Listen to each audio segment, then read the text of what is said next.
Well, see, Meghan, when she's not invited, she often turns up anyway, and she's just there and stays there. But this time, she obviously didn't dare. Well, I'm not really surprised at this at all because, let's be honest, Meghan was a D-list actress before she met Prince Harry. And well, their massive break into Hollywood has, in a nice way, it hasn't gone as planned. She's had friends deserting her left, right, and centre. She's fallen out with people such as Katie. Picture it, a glittering ballroom buzzing with Emmy-nominated actors, powerhouse producers, and stylists who can make or break a career. This is not a room you just walk into. It's curated down to the champagne bubbles. And yet, in glides Meghan Markle, uninvited, dressed like she's about to take back Hollywood by storm. Except instead of red carpet flashes, she gets whispers, rolled eyes, and, wait for it, the first audible boos of the night. That's right, boos. At the Emmys, directed at a former royal. You couldn't write this script. Nothing. And I don't think she would dare go to opera and say, look, I... An insider swears the shift in the atmosphere was immediate. Laughter dimmed, champagne clinks froze midair, and one producer actually muttered, "Oh no, not her." Brutal. Zendaya spotted Meghan and allegedly swerved so hard into a fake conversation with her assistant, it looked choreographed. Pedro Pascal, mid-laugh, mid-sip, mid-everything, gone, straight to the bar. Even the stylists and journos, usually hungry for a shot or soundbite, treated her like radioactive waste. No eye contact, no camera clicks, no lifeline. Just silence. Failed projects, they're fobbing her off to their underlings. That's right. This is coming for... Let's be real. Meghan thought she could crash the party, flash a smile, and reclaim her seat at Hollywood's table. But here's the thing. This wasn't a photo op. It was about celebrating the work. And Meghan? Well, what exactly was she celebrating? A failed Spotify deal? A podcast rebrand limping along? A lifestyle brand no one can define? To Hollywood's A-list, her presence screamed desperation. One producer put it bluntly, she thinks she can just crash an Emmy party. This isn't about headlines. This is about the craft. Out of the UK. Rita, this is a conversation you and I've had for years. I guess we could just say thank you for confirming what we've been telling you forever. And that's really that Harry and Meghan, the return on... Now, here's where it gets truly savage. After the fiasco, event organizers and photo agencies didn't just minimize her presence, they erased her entirely. Getty and Shutterstock photo galleries? Cropped. Background shots with Meghan? Shelved.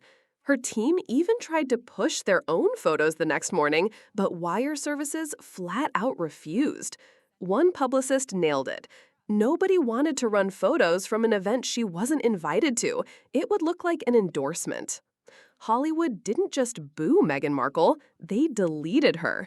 And for someone obsessed with optics, that's the cruelest cut of all. So she's not there. So that's a very, very big cross out amongst the grade A people where she lives. Now, let's add the juicy layer. Was this just a PR blender or a deliberate takedown? Rumor has it, several power players, yes, we're talking household names, were quietly united in making sure Meghan didn't get oxygen in that room. Think about it. No one cracked a fake smile. In Hollywood, where everyone pretends to like everyone, that's not an accident. That's strategy. And let's not forget the Oprah factor. Once Meghan's lifeline to relevancy, Oprah herself has reportedly cooled off.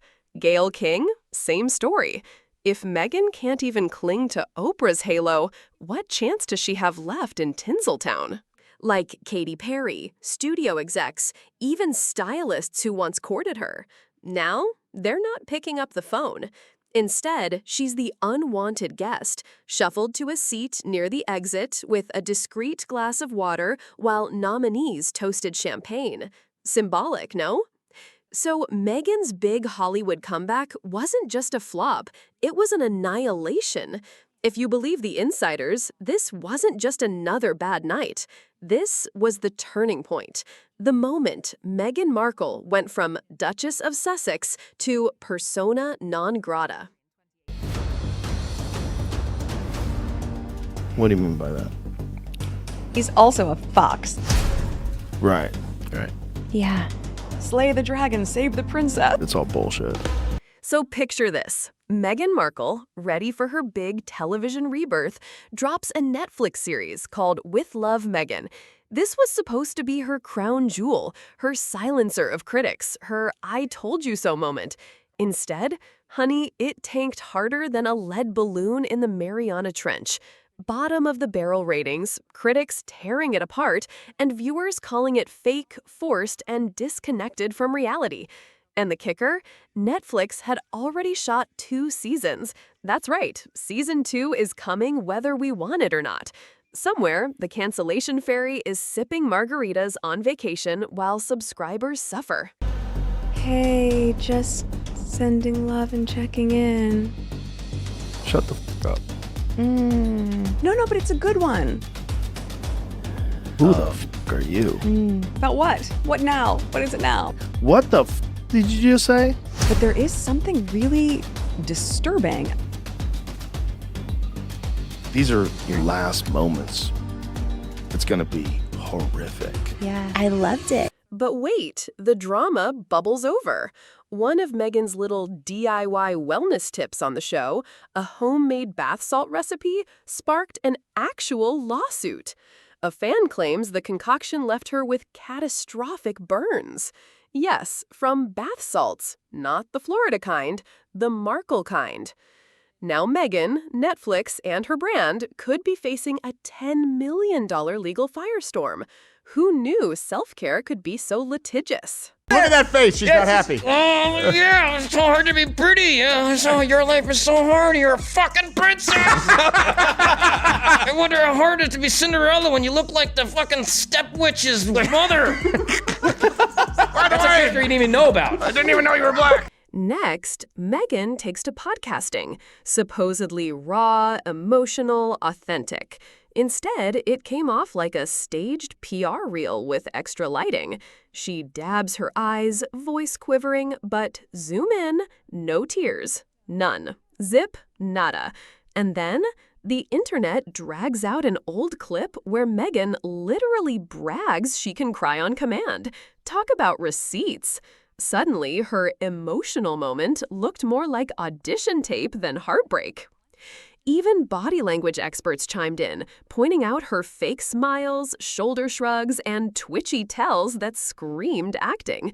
The verdict? Oscar-worthy performance, just not the good kind. All the young women in particular who work for her quit in tears. She so wore them down and was so nasty. Then when she started her own company, similar reports coming out from Montecito about how no one can work for her. She's a nightmare behind the scenes. Like the starring Meghan, Duchess of Sussex. Yes. What's the title of her show? Love Meghan. For what? To watch? Who wants to watch Meghan Markle bake a pie? And as if that weren't messy enough, Meghan's still signing gift cards and jam jars with Her Royal Highness, the Duchess of Sussex. Small problem, she's not allowed to use that title anymore. That agreement was crystal clear. You gave up the job, you gave up the perks. You can't quit the crown and then slap HRH on your strawberry jam like it's a luxury label. Critics called it delusional. Even Friends found it cringe. And polls show nearly the entire UK wants Charles to strip them of all titles. Ouch. This is really grueling to get through. Yeah. So I did episodes 1, episode 2, and episode 8. Meanwhile, Prince William, reportedly done. Over it. Doesn't even want Harry's name mentioned. The divide isn't just family drama anymore. It's a full-blown royal soap opera. Harry's out here demanding royal security while living in California, whining about reconciliation while simultaneously blaming the palace on TV. It's like quitting your job, but demanding to keep the company credit card. And Meghan, reinventing herself once more with a lifestyle brand, first called American Riviera Orchard, then rebranded as Ever. Except, plot twist, the logo looks suspiciously like the coat of arms of a Spanish town. Cue another legal mess. Oh, and that sold out in 30 minutes munch? Turns out she barely made any stock to begin with. Classic scarcity marketing, but it fooled no one. And let's not forget the whispers from Meghan's past. Rumors about yacht parties, Epstein, Prince Andrew, even a vision board with Prince Harry's face on it. Was her royal ascent fate or strategy? Either way, people aren't buying the wide-eyed outsider narrative anymore. More and more see it as a long game, calculated, not coincidental. So here we are, a failed Netflix show, a lawsuit over bath salts, fake tears, a title scandal, royal exile, a flop brand, and old rumors circling like vultures. The woman once branded as Hollywood's fairy tale duchess is now being dubbed the Duchess of Drama. And let me tell you, the show isn't over. Every misstep is another episode in Meghan's self-produced reality series, and the world is watching with popcorn in hand. Who's gonna stop me? Stop that. Right away, Megs. He roasted Harry harder than Buckingham Palace roast beef. Noah joked about Harry losing his titles being the biggest royal loss since William's hairline. Ouch. That's not just shade, that's a full eclipse. And Meghan? For years, she's played the role of the misunderstood outsider, the victim of racist tabloids and stiff royal traditions. But Noah sliced through that armor like it was made of tissue paper. He made her look less like a heroine and more like Hollywood's best networking sorority girl who happened to snag herself a prince. Speculation alert. Do you think Meghan saw that bit and threw her phone across the Montecito mansion? Like, Harry, call Oprah. This is DEFCON 1. Damn, Harry and Meghan are losing their titles? That's the most embarrassing royal loss since William's hairline. And let's talk about Harry. Noah painted him as the world's most overqualified yet completely unemployable man. Imagine your boss having to say, "Prince Harry, you blew the Henderson account. Clean out your desk, Your Majesty." I mean, come on, that's sitcom gold. Word on the street is that Hollywood agents actually did try to book Harry for voiceover gigs. Can you imagine turning on a Pixar movie and hearing, "Oi, I'm Prince Harry the Hedgehog"?